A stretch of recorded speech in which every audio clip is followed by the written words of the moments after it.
হাত ধরে তুলবে।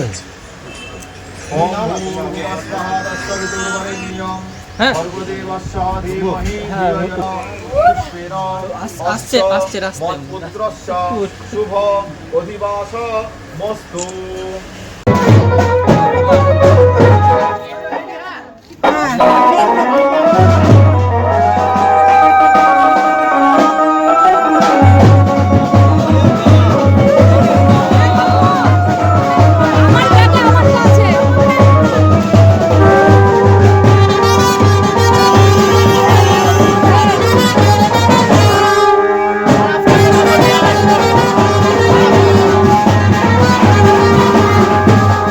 জল সইতে সবাই মিলে চলে গেলাম মুক্তাপুকুরে।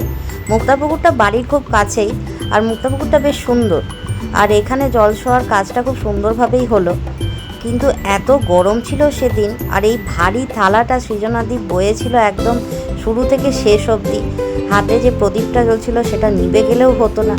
এইদিকে রূপকথা গরমে মহা বিরক্ত হয়েছিল, আমাকে বলছিল বাড়ি কখন যাব। এর মধ্যে বাবুই ওর হাতের যে তরোয়ালটা সেটা সুইং করে দেখছিল যে এটা দিয়ে আসলে কোনো কাজ হয় না, এটা পুরো ফেক। তারপরে মুক্তাপুকুর থেকে জল সয়ে আমরা নাচানাচি করতে করতে ফিরে এলাম আবার বাড়িতে। কিন্তু এই ভারী থালাটা কিন্তু সৃজনাদিকে পুরোটাই ধরে থাকতে হয়েছিল, যেটা দেখে আমার কষ্ট হলেও কিছু করার ছিল না, কারণ নিয়ম হলো যে ওকে এই পুরোটাই ধরে থাকতে হবে। আমরা বুড়ো বাচ্চা কাচ্চা সবাই মিলে খুব আনন্দ করে জল সয়ে আবার ঘরে ফিরে এলাম। কোথায় আনন্দ আর ধরে না, বাবুই দাদাকে ন্যাড়া করবে, ও হেসে মরল।